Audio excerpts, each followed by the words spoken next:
Hi everybody, Ian Bremmer here, and a quick take to kick off your week. Thought I'd talk about the U.S. election. I try not to do that every week because it would get really boring. It is, of course, the longest and most expensive and most dysfunctional of any major democracy, and would we have it any other way in the United States? Trump, of course, is getting closer and closer to the nomination on the Republican side. It is all over except for the fact that Nikki Haley does not want to drop out. She is still in it. Her arguments are that everybody should get a chance to vote and that she would be much more likely to win in the general election against Joe Biden. All of those things are true, but as we all know, that's not the way the U.S. electoral system works. She can't win a single state. She can't come close. South Carolina, her home state, where not just Republicans that are registered, but others can actually vote. So an open primary, and she still lost by 20 points. Could have lost by more. It was a respectable showing, considering just how popular Trump is, but she's got no shot.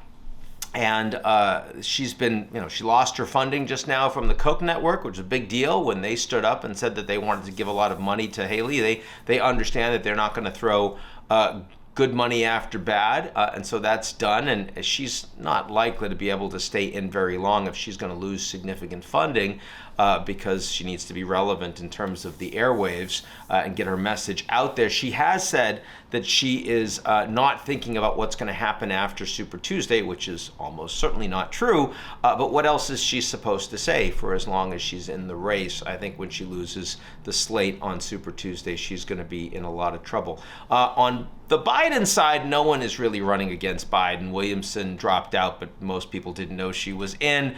Dean Phillips hasn't dropped out. Most people don't really know he's in. But very interestingly, and coming up real soon in Michigan, where you have 5.5% of the electorate Arab American, and they are deeply, deeply unhappy with the fact that Biden has been so strongly supportive of Israel in the ongoing war in Gaza. And there is a significant campaign in Michigan not to support Biden, but to write in that they don't have anybody that they're in favor of. And if that proves significant, that is absolutely going to hurt the president. It's one of many things that are not going particularly well for him as we think about his effort to secure a second go at the presidency come November.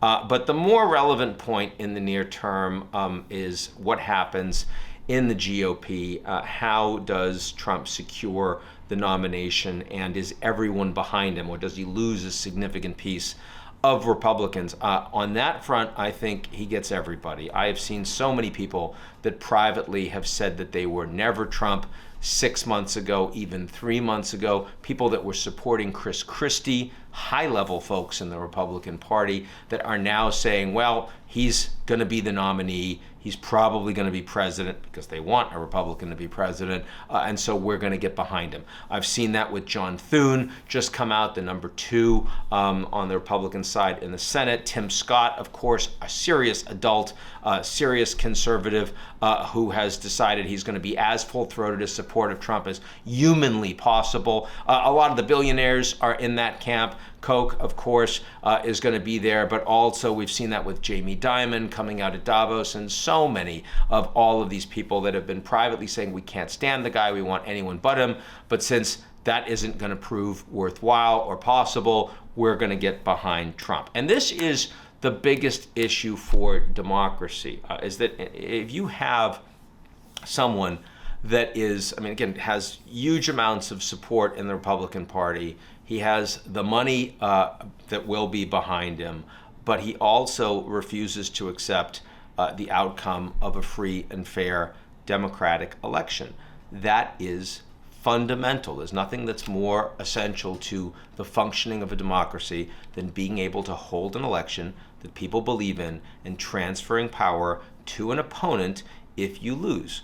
That fundamental assumption of democracy is something that Trump as strongly disagrees with as anything in his body, and showed that off in 2020 and will show that off again in 2024 if it goes against him, or if it threatens to go against him.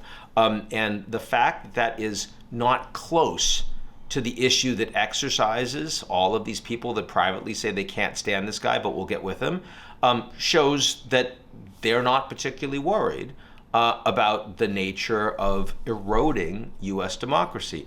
And that reality should be a top concern of American allies around the world. It should be a top hope of American adversaries looking to take advantage of American weakness around the world. It creates and injects a huge amount of chaos into the global system. The most powerful country in the world today is also the one that is least confident about the intrinsic value of its political system, doesn't really know what it stands for, and is going to continue to erode its institutions, the legitimacy and the strength of its institutions without particular guardrails, at least as far as this electoral cycle goes. And that is true, frankly, no matter whether Trump or Biden wins. And again, I feel that Trump is clearly unfit for the job.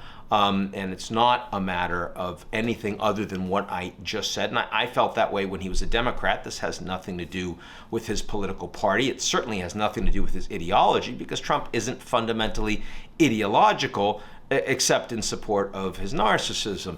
But the fact that even under 4 years of Biden, that the political institutions in the U.S. have continued to erode, that you continue to have stronger and stronger distance between what is seen as basic facts and belief among Democrats and Republicans, the fact that the United States is becoming more politically tribal and dysfunctional, says that Trump is a symptom, a deep symptom, and a strong symptom of something that is profoundly broken in the U.S. system, something I've talked about for a while. I'll talk about more going forward, but it does make us very concerned about where 2024 is going.